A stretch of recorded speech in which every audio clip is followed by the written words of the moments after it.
ತೂಕ ಹೇಗೆ ಕಡಿಮೆ ಮಾಡ್ಕೊಳ್ಳೋದು ಅಂತ. ಕ್ಯಾಲೋರೀಸ್ ಬಗ್ಗೆ ಮಾತಾಡ್ತಾ ಇದ್ದಾರೆ, ಡಯಟಿಷಿಯನ್ಸ್ ಇದ್ದಾರೆ. ನೀವು ಏನೇ ಮಾಡಿದ್ರು ನಿಮ್ ವೇಟ್ ಕಮ್ಮಿ ಆಗಲ್ಲ. ನಿಮ್ಗಿನ್ನ ತುಂಬಾ ಚೆನ್ನಾಗೇ ತಿಂತಿರ್ತಾರ ಅವ್ರು ದಪ್ಪನೇ ಆಗಲ್ಲ. ಹೌದು. ಆದ್ರೆ ನಮ್ಮಂತವ್ರು ಒಂಚೂರು ತಿಂದ್ರೆ ಸಾಕು, ನಾಳೆ ಬೆಳಗಾಲೆ 1 kg ಜಾಸ್ತಿ ಆಗಿರೋದು. 30 ವರ್ಷ ಆದ್ಮೇಲೆ ಇದು ಶುರು ಆಗೋದು.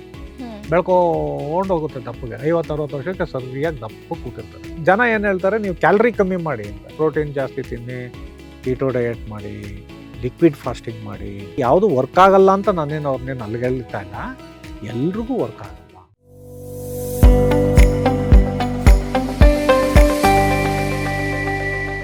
ಸರ್, ಈಗಿನ ಲೈಫ್ ಸ್ಟೈಲಲ್ಲಿ ಎಲ್ರಿಗೂ ಒಂದು majority of the people concern ಏನಂತ ಹೇಳಿದ್ರೆ ತೂಕ ಹೇಗೆ ಕಡಿಮೆ ಮಾಡ್ಕೊಳ್ಳೋದು ಅಂತ, ಇನ್ಕ್ಲೂಡಿಂಗ್ ಮೀ. ನಂಗೂ ಸ್ವಲ್ಪ ಟಿಪ್ಸ್ ಕೊಡಿ, ಯಾವ ಥರ ವೆಯ್ಟ್ ಲಾಸ್ ಮಾಡ್ಕೊಳ್ಳೋದು ಅಂತ ಸರ್.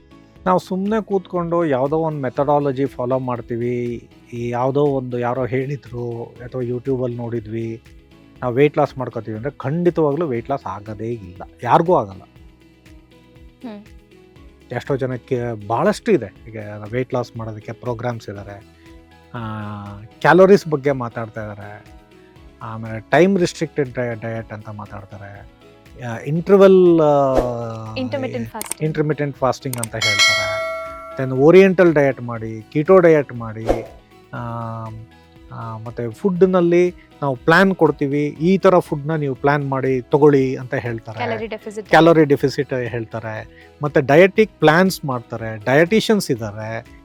ನೀವು ಏನೇ ಮಾಡಿದ್ರು ನಿಮ್ಮ ವೇಟ್ ಕಮ್ಮಿ ಆಗಲ್ಲ. ಹಿಂಗಂದ್ರೆ ಹೆಂಗೆ ಸರ್? ಹಿಂಗಂದ್ರೆ ಹೆಂಗೆ ಅಂತಲ್ಲ, ಫಸ್ಟ್ ನಾವು ಯೋಚನೆ ಮಾಡಬೇಕು. ಇವಾಗ ಕೆಲವ್ರು ನೋಡಿದ್ದೀರ ನೀವು, ಸಮುದ್ರ ತೀರದಲ್ಲಿರೋರೆಲ್ಲ ಸಣ್ಣಗಿರ್ತಾರೆ, ಅಬ್ಸರ್ವ್ ಮಾಡಿದ್ದೀರಾ ನೀವು? ನಾನು ಸಮುದ್ರ ತೀರದೊಳಗೆ ಅಲ್ಲ, ನಾನು ಹೇಳಿದ್ basically majority of the people are ತಿನ್. ಕೆಲವ್ರು ಹೇಳ್ತಾರೆ ನಾನು ಏನು ತಿಂದ್ರೂ ದಪ್ಪ ಆಗಲ್ಲ ಅಂತ. ಭಾಳಷ್ಟು ಜನ ಇದ್ದಾರೆ, ಅವ್ರು ನಿಮ್ಗಿನ್ನ ತುಂಬ ಚೆನ್ನಾಗೇ ತಿಂತಿರ್ತಾರೆ, ಅವ್ರು ದಪ್ಪನೇ ಆಗಲ್ಲ. ಹೌದು. ಆದರೆ ನಮ್ಮಂಥವ್ರು ಒಂಚೂರು ತಿಂದರೆ ಸಾಕು, ನಾಳೆ ಬೆಳಗಾಲೆ 1 kg ಜಾಸ್ತಿ ಆಗಿರುತ್ತೆ. ವೆರಿ ಟ್ರೂ ಅಲ್ವಾ? ಕೆಲವ್ರು ಹೇಳ್ತಿರ್ತಾರೆ, ಅಯ್ಯೋ ಸರ್, ನನಗೆ ನನ್ನ ಪೇಷಂಟ್ಸೇ ಹೇಳ್ತಾರೆ, ಎಷ್ಟೋ ಜನ ಬಂದು, ಸರ್ ಮನೆಯಿಂದ ಬೆಳಗಿನ ಸಂಜೆದಾಗ ಕೆಲಸ ಮಾಡಿ ಮಾಡಿ ಮಾಡಿ ಮಾಡಿ ಅರ್ಧ ಜೀವ ಆಗೋಗಿರುತ್ತೆ, ಆದ್ರೂ 1 ಗ್ರಾಮ್ ಕಮ್ಮಿ ಆಗಲ್ಲ ಸರ್. ಆಮೇಲೆ ಇನ್ನೊಂದು ಯೋಚನೆ ಮಾಡಿ, ಈ ಒಂದು 20 ವರ್ಷದ ಹುಡುಗರು ನೋಡಿ, ಅಂದರೆ ಚೈಲ್ಡ್ಹುಡ್ ಒಬಿಸಿಟಿ ಬೇರೆ, ಅದನ್ನು ಬೇರೆ ಕನ್ಸಿಡರ್ ಮಾಡೋದು, ಅದು ಕಾಯಿಲೆಗಳು, ಅದು ಕಾಯಿಲೆಯಿಂದ ಬರತಕ್ಕಂಥ ಒಬಿಸಿಟಿ. ಚೈಲ್ಡ್ಹುಡ್ ಒಬಿಸಿಟಿ, ಮಕ್ಕಳಲ್ಲಿ ಬರುವಂಥ ಒಬಿಸಿಟಿ, ಅದು ಬೇರೆ. ಅದು ಇಲ್ಲಿ ನಾನು ಮಾತಾಡ್ತಾ ಇರೋದು ಈಗ ನಮ್ಮ ಲೈಫ್ ಸ್ಟೈಲ್ನಿಂದ ಬಂದಿರತಕ್ಕಂಥ ಒಬಿಸಿಟಿ. ಈ ಒಬಿಸಿಟಿಲಿ ನೀವು 20-25 ವರ್ಷ, ಒಂದು 30 ವರ್ಷದ ನೋಡಿ ಚೆನ್ನಾಗೇ ಇರ್ತಾರೆ. 30 ವರ್ಷ ಆದಮೇಲೆ ಇದು ಶುರು ಆಗೋದು. ಬೆಳ್ಕೊಂಡು ಹೋಗುತ್ತೆ ದಪ್ಪಗೆ. 50-60 ವರ್ಷಕ್ಕೆ ಸರಿಯಾಗಿ ದಪ್ಪ ಕೂತಿರ್ತಾರೆ. ಯಾಕೆ? ಇದು ಒಂದು ಫ್ಯಾಕ್ಟರ್ ಅಲ್ಲ. ಇದು ಫಸ್ಟ್ ಆಫ್ ಆಲ್ ನಮ್ಮ genetics, how we are built ಅಂತ. ಈಗ ಚೈನೀಸ್ ನೋಡಿ, ಅವು ಸಣ್ಣಗೆ ಇರ್ತಾವಪ್ಪ, ಅಷ್ಟೊಂದು ದಪ್ಪಲ್ಲ. ಅದರಲ್ಲಿ ಕೆಲವು ಇದ್ದಾರೆ, ಎಂಥದ್ದು ಟ್ರೈನಿಂಗ್ ಮಾಡೋರು, ಫೈಟರ್ಸು, ಅವರೆಲ್ಲ ದಪ್ಪಗಿರೋರು, ಅವರು ನಾವು ಟ್ರೈನಿಂಗ್ ಮಾಡ್ಕೊಂಡು ಅವರು ದಪ್ಪ ಆಗಿರ್ತಾರೆ. ಅವ್ರು ಬಿಟ್ಟರೆ ಜನರಲಿ ನೀವು ಪಾಪ್ಯುಲೇಷನ್ ನೋಡಿದಾಗ ಅವ್ರು ಸಣ್ಣಗೆ ಅವರಪ್ಪ. ಕೆಲವು ನಾರ್ತ್ ಇಂಡಿಯನ್ಸ್ ನೋಡಿ, ಕೆಲವರೆಲ್ಲ ಸಣ್ಣಗೆ ಇದ್ದಾರೆ. ಅದೇ ನಮ್ಮ ಸೌತ್ ಇಂಡಿಯನ್ಸ್ ತೊಗೊಂಡಾಗ ಹೊಟ್ಟೆ ದಬ್ಬಣ್ಣ, ಕೈಕಾಲು ಸಣ್ಣ. ಏನಕ್ಕೆ? ಬಿಕಾಸ್ ಈಗ ನಮ್ಮ ಆಫ್ರಿಕನ್ ರೇಸ್ ನೋಡಿದ್ರೆ ಅವರೇ ಒಂಥರ ಡಿಫ್ರೆಂಟ್ ಆಗಿರ್ತಾರೆ. ಸೊ ಇದರೆಲ್ಲ ಅರ್ಥ ಏನು ಅಂದರೆ, we are genetically built like this.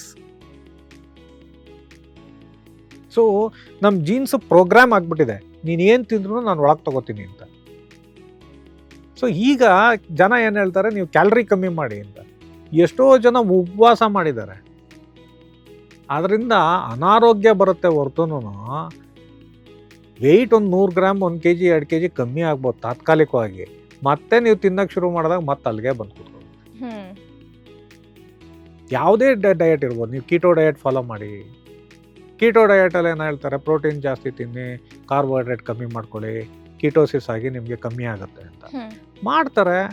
ಅದು ಕೆಲವು ದಿನ ಎಲ್ಲ ಕಂಟಿನ್ಯೂ ಮಾಡಿದ್ಮೇಲೆ ಮತ್ತೆ ಅದೇ ವೆಯ್ಟ್. ಬಿಕಾಸ್ ಲೈಫ್ ಟೈಮ್ ಅದನ್ನ ಫಾಲೋ ಮಾಡೋದು ಸ್ವಲ್ಪ ಕಷ್ಟ. ಹೇಳೋದು ಸುಲಭ, ನೀವು ಹಿಂಗೆ ಮಾಡಿ ಹಿಂಗೆ. ಇಂಟರ್ಮಿಟೆಂಟ್ ಫಾಸ್ಟಿಂಗ್ ಅಂತಲೂ ಹೇಳ್ತಾರೆ. ಇಂಟರ್ಮಿಟೆಂಟ್ ಫಾಸ್ಟಿಂಗ್ ಅಂದರೆ ನೀವು 12 ಅವರ್ ನೀವು ಹೊಟ್ಟೆ ಖಾಲಿ ಇಟ್ಬಿಟ್ಟು ಇನ್ನು ಮಿಕ್ಕದ್ರಲ್ಲಿ ತೊಗೊಂಬಿಟ್ರೆ ದೇಹಕ್ಕೆ, ನೀನು ಆಗಲೇ ಹೇಳಿದೆ ಗಟ್ ಹೆಲ್ತಲ್ಲಿ, ನಾನು ನಿಮ್ಗೆ ಹೇಳಿದೆ, ನಿಮಗೆ ಆಹಾರ ಬಾಡಿಗೆ ಗೊತ್ತಿದೆ ಅದು ಹೆಂಗೆ ತೊಗೋಬೇಕು ಅಂತ, ಅದು ಮೋಲ್ಡ್ ಮಾಡ್ಕೊಳ್ಳುತ್ತೆ.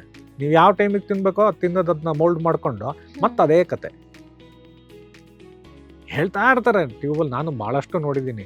ನೀವು ಇಂಟರ್ಮಿಟೆಂಟ್ ಫಾಸ್ಟಿಂಗ್ ಮಾಡಿ, ಕೀಟೋ ಡಯಟ್ ಮಾಡಿ, ಲಿಕ್ವಿಡ್ ಫಾಸ್ಟಿಂಗ್ ಮಾಡಿ, ಯಾವುದು ವರ್ಕ್ ಆಗಲ್ಲ ಅಂತ ನಾನೇನು ಅವ್ರನ್ನೇನು ಅಲ್ಲಿಗೆಳ್ತಾ ಇಲ್ಲ.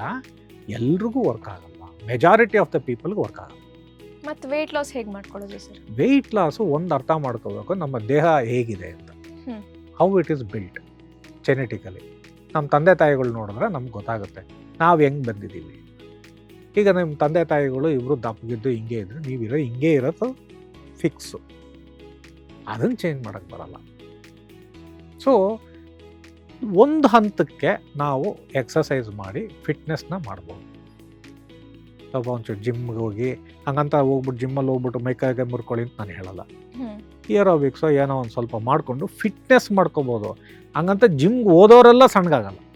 ಭಾಳಷ್ಟು ಜನ ಹೋಗಿದ್ದಾರೆ, ಭಾಳಷ್ಟು ಜನ ಮಾಡ್ತಾ ಇರ್ತಾರೆ, ಆದರೆ ಯಾಕೆ ಕಮ್ಮಿ ಆಗಲ್ಲ? ಅವೆಲ್ಲ ಆಗೋದಿದ್ರೆ ನಮ್ಮ ಸರ್ಜರಿನಲ್ಲಿ ಬಂದಿದೆ. ನಾವು ಸರ್ಜರಿ ಮಾಡ್ತೀವಿ, ಹೊಟ್ಟೆನೇ ಕತ್ತರಿಸ್ತೀವಿ. ನಾವು ಸ್ಲೀವ್ ಗ್ಯಾಸ್ಟ್ರೆಕ್ಟಮಿ ಅಂತ ಮಾಡ್ತೀವಿ. ಹೊಟ್ಟೆ ತಿನ್ನೋದೇ ಕಮ್ಮಿ ಮಾಡಿಬಿಡ್ತೀವಿ. ಆಪ್ರೇಷನ್ ಮಾಡಿ ಕಟ್ ಮಾಡಿ ಸ್ಲೀವ್ ಗ್ಯಾಸ್ಟ್ರೆಕ್ಟಮಿ ಅಂತ ಮಾಡ್ತೀವಿ. ಅದು ಕೊರ್ಗಿ ಶರೀರ ಕಮ್ಮಿ ಆಗುತ್ತೆ ಹೊರತು ಅವರಿಗೆ ಆಫ್ಟರ್ ಎಫೆಕ್ಟ್ಸ್, ಅದಕ್ಕೆ ಅದು ಪಾಪ್ಯುಲರ್ ಆಗಿಲ್ಲ ಜಾಸ್ತಿ. ಯಾಕೆ ಪಾಪ್ಯುಲರ್ ಆಗಲ್ಲ? ಹಂಗಾರೆ ಎಲ್ಲರೂ ಹೋಗ್ಬಿಟ್ರೆ ಹೊಟ್ಟೆ ಕತ್ತರಿಸ್ಕೊಂಡ್ಬಿಡ್ಬೋದಿತ್ತಲ್ಲ. ಅದು ಯಾಕೆ ಅಷ್ಟೊಂದು ಪಾಪ್ಯುಲರ್ ಅಂದ್ರೆ ಅದ್ರ ಸೈಡ್ ಎಫೆಕ್ಟ್ಸು ಇದೆ. ಒಬ್ಬೊಬ್ರಿಗೆ ಒಂದೊಂದು ಥರ ಪ್ರಾಬ್ಲಮ್ ಬರ್ತದೆ. ಹೊಟ್ಟೆ ಕತ್ತರಿಸಿದ ಕ್ಷಣಕ್ಕೆ ಒಂದು ಅಂಗ ಕಳ್ಕೊಂಡಂಗೆ ಅದರಲ್ಲಿರತಕ್ಕಂಥ ಫ್ಯಾಕ್ಟರ್ಸ್ ಮಿಸ್ ಆಗುತ್ತೆ. ಮತ್ತು ವಿಟಮಿನ್ ಡಿಫಿಷಿಯನ್ಸಿ ಆಗುತ್ತೆ. ಅವ್ನು ಲೈಫ್ ಲೈಮ್ ವಿಟಮಿನ್ಸ್ ತೊಗೋಬೇಕಾಗುತ್ತೆ. ಕೆಲವರಿಗೆಲ್ಲ ವಿಟಮಿನ್ B12 ಇಂಜೆಕ್ಷನ್ಸ್ಗಳನ್ನೆಲ್ಲನೂ ಹಾಕ್ಸ್ಕೋಬೇಕಾಗ್ತಾ ಇರ್ತದೆ ಅವ್ರಿಗೆ. ಅದ್ರದ್ದು ಪ್ರಾಬ್ಲಮ್ ಏನೇನೆ ಸರ್ಜರಿದು ಭಾಳಷ್ಟು ಮಾಡಿದ್ದಾರೆ. ಸ್ಟೆಪ್ ಸರ್ಜರಿಗಳು, ಮತ್ತು ಬಲೂನ್ ಹಾಕೋದು, ಎಂಡೋಸ್ಕೋಪಿ ವೈಸು, ಇದೆಲ್ಲ ಟ್ರೈ ಮಾಡಿದ್ದಾರೆ. ಬಟ್ ಯಾಕೆ ಸಕ್ಸಸ್ ಆಗಲಿಲ್ಲ? ಆಗಬೇಕಾಗಿತ್ತಾನೆ ಎಲ್ಲ ವರ್ಲ್ಡ್ ವೈಡಲ್ಲಿ ಎಲ್ಲರಿಗೂ. ಈಗ ನಾವು ಇನ್ಸುಲಿನ್ ಹೆಂಗೆ ಸಕ್ಕರೆ ಕಾಯಿಲೆ ಅವ್ರಿಗೆ ಕೊಡ್ತೀವಿ, ಹಂಗೆ ಅದು ಸಕ್ಸಸ್ ಆಗಿಬಿಟ್ಟು ಎಲ್ಲ ಚೆನ್ನಾಗಿ ಆಗ್ಬೋದು. ಹಾಗಿಲ್ಲ. ಅದು ಯಾಕೆ ಅಂತಂದರೆ ನಮ್ಮ ದೇಹದಲ್ಲಿರುವ ಒಂದು ಹಾರ್ಮೋನ್ ಸಿಸ್ಟಮ್ ಏನು ವರ್ಕ್ ಮಾಡ್ತಾ ಇದೆ ಅದು ಕ್ರಮೇಣ ವಯಸ್ಸಾಗ್ತಾ ಆಗ್ತಾ ಆಗ್ತಾ ಆಗ್ತಾ ಕೆಲವು ಹಾರ್ಮೋನ್ಸ್ ಡೌನ್ ಆಗುತ್ತೆ, ಕೆಲವು ಹಾರ್ಮೋನ್ಸ್ ಹೈ ಆಗುತ್ತೆ. ಆದ್ದರಿಂದ ಈ ಫ್ಯಾಟ್ ಡೆಪಾಸಿಟ್ ಆಗ್ತಾ ಆಗ್ತಾ ಆಗ್ತಾ ದಪ್ಪ ಆಗೋದು ಫಿಕ್ಸ್. ಓಕೆ. ಸೊ ಇದನ್ನು ತೆಗಿಯೋಕೆ ಒಂದು ಹಾರ್ಮೋನೇ ಬರಬೇಕು ಹೊರತು ಬೇರೆ ಏನೂ ಮಾಡೋಕ್ಕಾಗಲ್ಲ. ಈಗ ಒಂದು ಹೊಸದೊಂದು ರಿಸರ್ಚು, ಸಂಶೋಧನೆಗಳು ಮೆಡಿಸಿನ್ಸಲ್ಲಿ ನಡೀತಾ ಇದೆ. ಎಲ್ಲ ಬರ್ತಾ ಇದ್ದಾವೆ ಒಂದೊಂದಾಗಿ ಮಾಡಬೇಕು. ಆದರೆ ನೀವು ಬಾಡಿ ಫಿಟ್ನೆಸ್ನ ನೀವು ತತ್ಕಾಲಕ್ಕೆ ಮೇಂಟೈನ್ ಮಾಡಬೇಕು ಅಂದರೆ ಇವೆಲ್ಲ ಮಾಡ್ಬೋದು. ಮಾಡಬಾರ್ದು ಅಂತೇನಿಲ್ಲ, ಮಾಡ್ಬೋದು. ನೀವು ಕೀಟೋ ಡಯಟ್ ಆದರೂ ಮಾಡ್ಕೊಳ್ಳಿ, ಇಂಟರ್ಮಿಟೆಂಟ್ ಫಾಸ್ಟಿಂಗ್ ಆದರೂ ಮಾಡಿ, ಒಂದು ಹಂತಕ್ಕೆ ಚೆನ್ನಾಗಿರುತ್ತೆ ಅಷ್ಟೇ. ಓಕೆ. ಸೊ ಅದನ್ನು ಮಾಡೋದು ಬಿಟ್ಟ ಮೇಲೆ ಮತ್ತೆ ವೇಟ್ ಗೇನ್ ಆಗುತ್ತೆ. ಮಾಡಿದ್ರೆ ಮಾಡ್ತಲೇ ಇರಬೇಕು. ಬಟ್ ವಯಸ್ಸಾದವ್ರಿಗೆ ಏನೇನು ಹೇಳ್ತೀರಾ? ಯಾವ ರೀತಿ ಹೇಳ್ಬೇಕು ಅಂತಂದರೆ, ಆಯ್ತಪ್ಪ, ಒಂದು ನಮ್ಮ ತಾಯಿಗೆ ಒಂದು 60 ವರ್ಷ ಇಲ್ಲ ಒಂದು 70 ವರ್ಷ ಇರ್ತದೆ, ಅವ್ನು ಜಿಮ್ಗೆ ಹೋಗ್ಬಿಟ್ಟು ಮಾಡು ಅಂತ ಹೇಳೋಕ್ಕಾಗತ್ತಾ? ಮತ್ತು ಹೆಂಗೆ ಮತ್ತು ಅವ್ರನ್ನೆಲ್ಲ ಕಮ್ಮಿ ಮಾಡೋದು? ಅವರಿಗೆ ಮಂಡಿ ನೋವು ಅಂತ ಒದ್ದಾಡ್ತಾ ಇರ್ತಾರೆ. ಹೌದು, ಮಂಡಿ ನೋವು, ನಡೆಯೋಕ್ಕಾಗಲ್ಲ, ಸೊಂಟ ನೋವು, ಅವ್ರಿಗೆಲ್ಲ ಹೆಂಗೆ ಮಾಡ್ತೀರಾ? ಯಂಗ್ಸ್ಟರ್ಸು ಅಷ್ಟೇ. ಭಾಳ ಜನ 20, 25 ವರ್ಷ, 30 ವರ್ಷದವ್ರಿಗೆಲ್ಲ ಹೆವಿ ವೆಯ್ಟ್ ಇದೆ. ಅದರಿಂದ ಸಕ್ಕರೆ ಕಾಯಿಲೆಗಳು ಬರ್ತಾ ಇದೆ, ಬ್ಲಡ್ ಪ್ರೆಷರ್ ಕಾಯಿಲೆಗಳು ಬರ್ತಾ ಇದೆ. ಯಾಕೆಂದರೆ ಬಾಡಿ ಸರ್ಫೇಸ್ ಏರಿಯಾ ಜಾಸ್ತಿ ಆಯಿತು ನಿಮ್ಮದು. ನಾನೊಂದು 25 kg ಜಾಸ್ತಿ ಇದ್ದೀನಿ ಅಂದರೆ ಅಷ್ಟಕ್ಕೆ ನನ್ನ ಹಾರ್ಟ್ ಇರೋ ಪುಟಾಣಿ ಪಂಪು ಅಷ್ಟೆಲ್ಲ ಪಂಪ್ ಮಾಡಬೇಕು, ಆ ಏರಿಯಾಗೆಲ್ಲ ಸಪ್ಲೈ ಮಾಡಬೇಕು.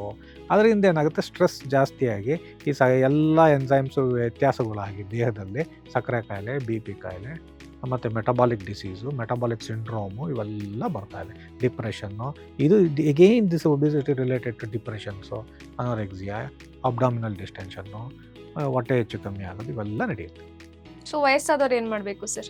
ವಯಸ್ಸಾದವ್ರಿಗಂತಲ್ಲ, ಎಲ್ಲರಿಗೂ ಇವಾಗ ಏನಂತ ಅಂದರೆ, ಒಂದೇನು ಅಂತಂದರೆ ವಯಸ್ಸಾದವ್ರಿಗೆ ಕ್ರಮೇಣ ತಿನ್ನೋದು ಅವರೇ ಕಮ್ಮಿ ಮಾಡ್ಕೊಂಡಿರ್ತಾರೆ. ನಾವೇನು ಹೇಳೋ ಅವಶ್ಯಕತೆ ಡೈಜೆಸ್ಟ್ ಆಗಲ್ಲ, ಅವರೇ ಕಮ್ಮಿ ಮಾಡಿರ್ತಾರೆ. ಆದರೂ ಅವ್ರು ವೆಯ್ಟ್ ಕಮ್ಮಿ ಆಗ್ತಾ ಇಲ್ಲ. ಅದನ್ನು ಯೋಚನೆ ಮಾಡಿ. ಅವ್ರು ತಿನ್ನೋದೇ ಇಷ್ಟು ಆದರೂ ಕಮ್ಮಿ ಆಗಲ್ಲ. ಸೊ ಇವಾಗ ಏನಾಗಿದೆ ಅಂದರೆ, ಸೈಂಟಿಫಿಕಲಿ ಇವಾಗ ಒಂದು 2-3 ಇಂಜೆಕ್ಷನ್ಸ್ಗಳು ಬಂದಿದೆ.